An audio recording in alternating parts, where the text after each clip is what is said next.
GSN GK world YouTube channel के समसामयिकी के भाग 10 के साथ मैं राकेश कुमार। नमस्कार, जीएसएन जीके वर्ल्ड में आपका स्वागत है।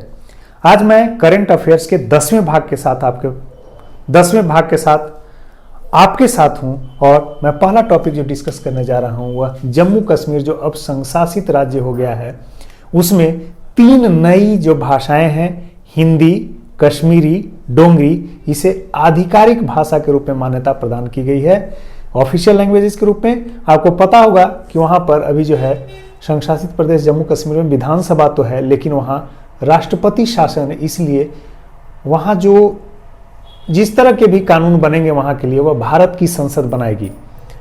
अब आपको बता दें कि इससे पहले जो अभी 3 भाषाएं आधिकारिक भाषा घोषित की गई, हिंदी, कश्मीरी, डोंगरी, इससे पहले 2 और भाषाएं थी, उर्दू और अंग्रेजी, जो आधिकारिक भाषा के रूप में वहां काम कर रही थी। आधिकारिक भाषा का मतलब होता है सरकारी कामकाजों में प्रयोग की जाने वाली भाषा। अब क्यों ऐसी जरूरत पड़ी कि कश्मीरी और डोंगरी और हिंदी को भी आधिकारिक भाषा के रूप में, ऑफिशियल लैंग्वेज के रूप में जम्मू कश्मीर में शामिल किया गया? इसके पीछे की वजह है कि कश्मीरी और डोंगरी मिलाकर के 74% आबादी जो जम्मू कश्मीर संघशासित प्रदेश की है वह बोलती है, जबकि हिंदी 2.3% आबादी हिंदी बोलती है। तो ऐसे में जरूरत थी हिंदी, कश्मीरी और डोंगरी को वहां की आधिकारिक भाषा घोषित की जाए। भारतीय चिकित्सा पद्धति अधिनियम 2020 जिसकी चर्चा हमने पिछले वीडियो में की थी और उसी के मद्देनजर, उसी के आलोक में राष्ट्रीय चिकित्सा आयोग का गठन किया गया, जिसके प्रथम अध्यक्ष डॉक्टर सुरेश चंद्र शर्मा को घोषित किया गया। यह राष्ट्रीय चिकित्सा आयोग मेडिकल काउंसिल ऑफ इंडिया को समाप्त कर देगा, उसकी जगह लेगा। यानी आज राष्ट्रीय चिकित्सा आयोग के गठन के साथ ही मेडिकल काउंसिल ऑफ इंडिया की जो सेवाएं हैं, वह जो संस्था है वह समाप्त कर दी गई। यह एलोपैथिक चिकित्सा पद्धति के नियामक यानी रेगुलेटरी बॉडी के रूप में काम करेगा। कौन? राष्ट्रीय चिकित्सा आयोग। इसके प्रथम अध्यक्ष डॉक्टर सुरेश चंद्र शर्मा को बनाया गया है, जो ईएनटी डिपार्टमेंट के हेड हैं एम्स दिल्ली में। अब हम अगले टॉपिक की ओर बढ़ते हैं। बाबरी मस्जिद विध्वंस। आपको पता होगा कि 6 दिसंबर 1992 को बाबरी मस्जिद का जो है विध्वंस किया गया था, तोड़फोड़ हुई थी। इसमें 32 आरोपियों पर सीबीआई के विशेष अदालत जो लखनऊ में है वहां मुकदमे चल रहे थे, लेकिन इस सितंबर महीने में, सितंबर 2020 में साक्ष्यों के अभाव में इन 32 आरोपियों की जो सीधी संलिप्तता है, इन्वॉल्वमेंट है, उसको कोर्ट ने अस्वीकार कर दिया है और अब सारे के सारे 32 आरोपी जो बाबरी मस्जिद विध्वंस कांड से जुड़े हुए हैं वह आरोप मुक्त कर दिए गए हैं।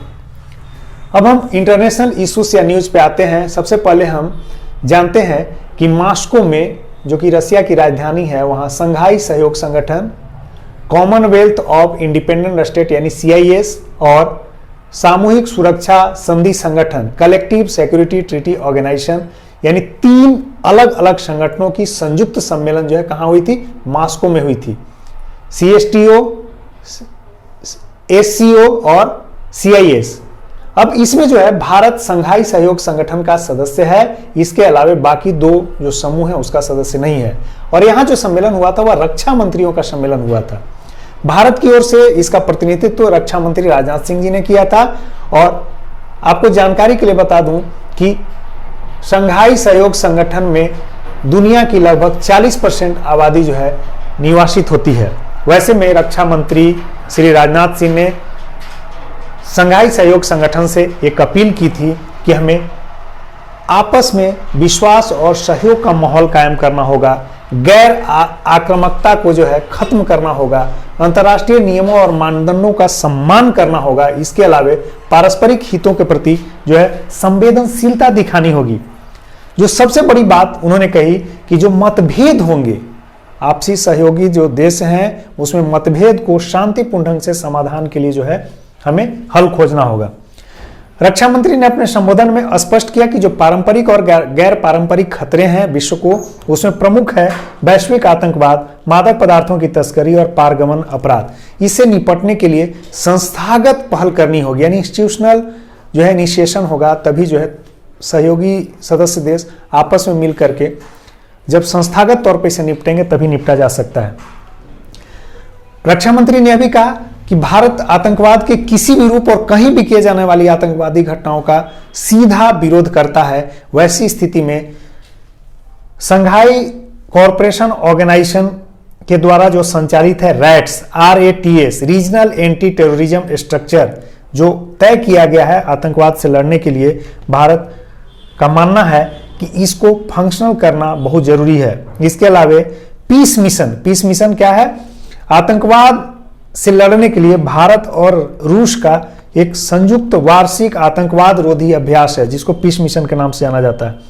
यह जो है, इसके अलावे इस जो मास्को में बैठक हुई थी SCO का जिसमें भारत ने भाग लिया था, इन तीनों सम्मेलन में जो भाग लिया था, उसके इतर जो है भारत के रक्षा मंत्रियों की जो बैठक हुई उसमें चीन और भारत के रक्षा मंत्री भी आपस में बैठे और गलवान घाटी जो कि जून में गलवान घाटी में दोनों देश की सेनाओं के बीच जो मतभेद उत्पन्न हुआ था उस स्थिति के मद्देनजर यह बैठक महत्वपूर्ण थी।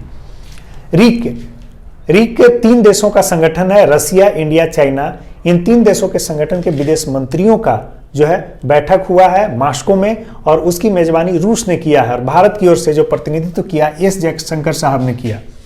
अब आगे जो अध्यक्षता का जिम्मा है वह भारत को मिल गया है। तो आपसे पूछा जा सकता है यूएनओ संयुक्त राष्ट्र संघ जो है उसकी 75वीं वर्षगांठ इस साल मनाई जानी है, महत्वपूर्ण है। इसके अलावे हम अगले संगठन की ओर आते हैं, BIMSTEC, BIMSTEC, BIMSTEC, bay of Bengal initiative for multi sectoral technical and economic corporation. जैसा कि आपको जानकारी, इसमें 7 लेटर्स हैं, 1 2 3 4 5 6 7। इसमें मेंबर्स जो कंट्री हैं वह भी 7 है। 1997 में इसका गठन हुआ था और इसकी जो वर्तमान अध्यक्षता का जिम्मा है वह श्रीलंका को है। तो यह इसी में इसका 5वां शिखर सम्मेलन होना है, लेकिन चूंकि कोविड-19 के चलते अभी शिखर सम्मेलन स्थगित हैं, तो इसी के आलोक में एक वर्चुअल मीटिंग हुई थी श्रीलंका की अध्यक्षता में विदेश सचिव लेवल की, जिसमें 5वां शिखर सम्मेलन का स्वरूप क्या हो, जिसकी अध्यक्षता श्रीलंका को करना है और श्रीलंका में होना था, प्रस्तावित था। स्वरूप क्या हो, इस पर बैठक होगी। जैसा कि आपको पता हो कि 4था शिखर सम्मेलन 2018 में काठमांडू में आयोजित किया गया था। ब्रिक्स, ब्राजील, रसिया, इंडिया, चाइना और साउथ अफ्रीका, यह 5 देशों का संगठन है ब्रिक्स। इसमें जो है राष्ट्रीय सुरक्षा सलाहकारों की बैठक हुई थी जिसमें भारत की तरफ से अजीत डोभाल ने हिस्सा लिया। यह वर्चुअल मीटिंग थी और इसमें जो आउटकम्स के रूप में सामने दिखे वह एक दूसरे यानी ब्रिक्स देश एक दूसरे की संप्रभुता का पालन करेंगे और आंतरिक मामले में किसी भी तरह का हस्तक्षेप नहीं करेंगे। तो यह समसामयिकी का 10वां भाग था। क्रमशः यह वीडियो लगातार आएगा क्योंकि आगामी परीक्षाएं अब 6 तारीख से शुरू हो रही हैं। तो उस स्थिति में आप मेरे YouTube चैनल GS&G के वर्ल्ड को सब्सक्राइब कीजिए, लाइक कीजिए और ज़्यादा से ज़्यादा शेयर कीजिए। धन्यवाद।